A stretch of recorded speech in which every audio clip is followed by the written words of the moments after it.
since he often wore a strict, no-nonsense face.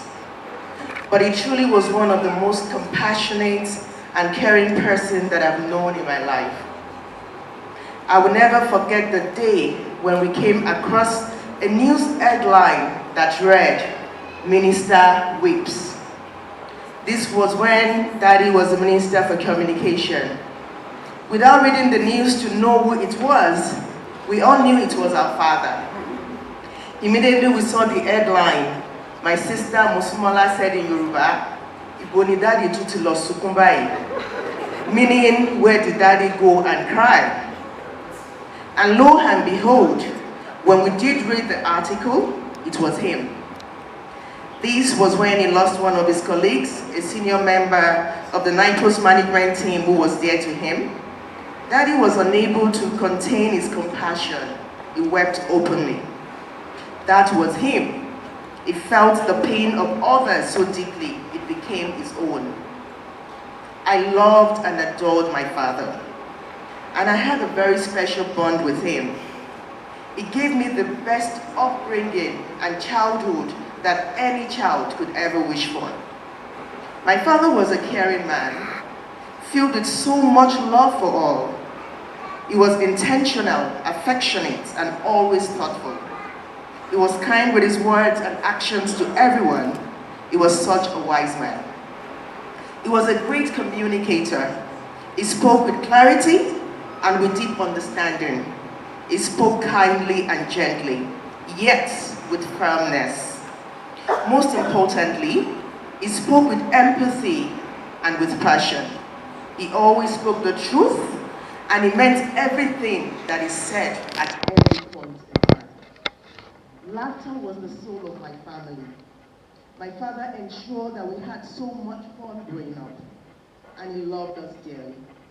We laughed, we cried, we joked, and there was never a dull moment, not even in difficult times. Somehow, we always found something to laugh about, or someone amongst us to make fun of. Daddy teased us, he teased himself, and even in his final days, laughter never left him. We laughed when things were good. We laughed when things were not, when he was sick. And that laughter held us together as a family. Many times in the middle of challenges, someone would still say, "Please, can we just be serious?" Because truly, no situation ever stopped us from laughing and cherishing the moments we shared. Daddy had a way of drawing people in, old or young, Muslim or Christian, black or white, none of it mattered. Daddy connected deeply and genuinely. He had friends everywhere, from every walk of life, and kept them. Truly, he was not just our father, but a father to many. And his stories, classic. One we never forgot was the tale of his mother searching frantically for her missing coins. Daddy joined the search, only for the coin to fall from his own pockets. He laughed whenever he told us the story, and we laughed with him. But we also learned truth always reveals itself. But hold the joy it brought too. Sundays with him were unforgettable. If he was home, they were filled with laughter, games, and stories.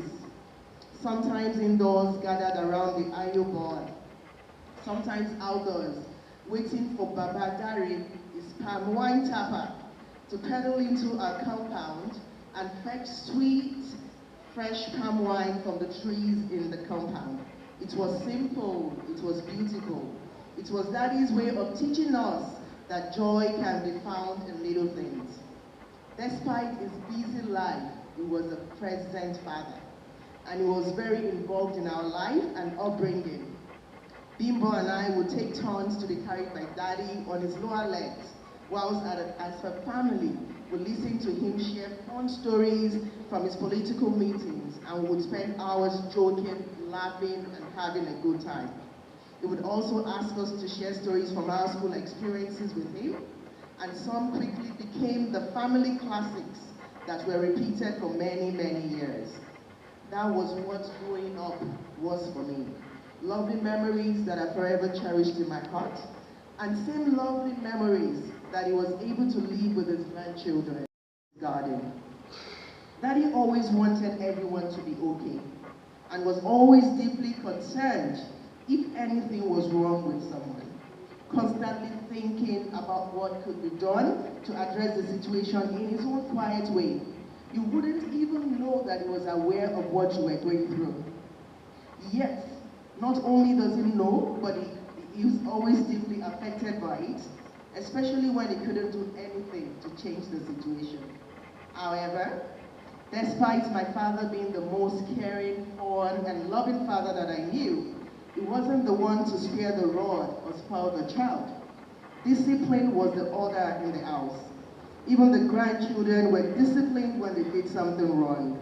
They got it easy though, as it was normally only a stern look from Grandpa. But even that said it all. But that was nothing compared to what we got growing up. Though I must say that some of us, perhaps we the naughtier ones, and I won't mention names, got more of the highly effective discipline than others. But after the discipline and after the message has been clearly communicated, also came more love. Daddy had a way of making everyone feel special. He had a name for almost everyone, different from what everybody else called them. From Little Mommy, to Olatunji, to Odunola, to Continue, to Yemisi, to CW, to Yellow, to Sisieko, everyone had a special name that he called them. Sometimes the names were so mischievous, but when you hear it and you look at the person, you will shake your head and laugh because the name was simply apt. But let me tell you something else about him. He was always prepared. You could never catch him unawares. Clothes for the next day already picked. Sometimes clothes for the entire week. If we were around, it would involve us. But if not, it would be him and his loyal assistant, Mr. Dipo. That readiness wasn't just about dressing, it was about life.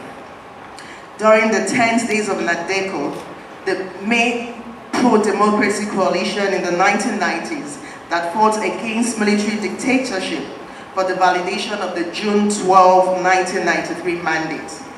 Daddy gathered us together as a family and he told us plainly, never return. It was chilling, but it was Daddy's way of preparing us. From then on, whenever he stepped out, he would carry with him a bag with toiletries and a few clothes, ready for the arrest. Many evenings when he came back home, we would congratulate him and tell him that, Daddy, we're glad you made it back home. Until the day they finally took him. Painful? Yes, but not as unbearable as it would have been because he had prepared us. And this courage was the same spirit that carried him into public life. He began in the classroom, shaping young minds. From there, the call of leadership grew louder. One step led to another. First, commissioner, then senator of the Federal Republic, then governor of Kwara State, and eventually Minister of Communications, Work and Housing.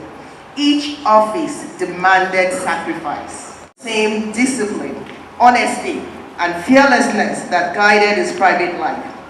He was not a man who chased power. That was why, whether in the State House, the Senate Chamber, or the Federal Cabinet, his word carried weight. People knew he could not be bought. He could not be bent. He stood on principle always. Even towards the end of his life, the spirit of preparation remained. In Abuja, he gathered us together when he realized that he was going to be leaving us. He told us the picture that should be placed on his condolence table after his passing. He told Pastor Sam the song to sing at his wake-up service. He had already talked about everything. He wanted to ease our pain. He wanted to prepare us. This discipline, this preparedness was balanced by love. He was caring to a fault. He nursed my mother through her illness with devotion few men could ever match.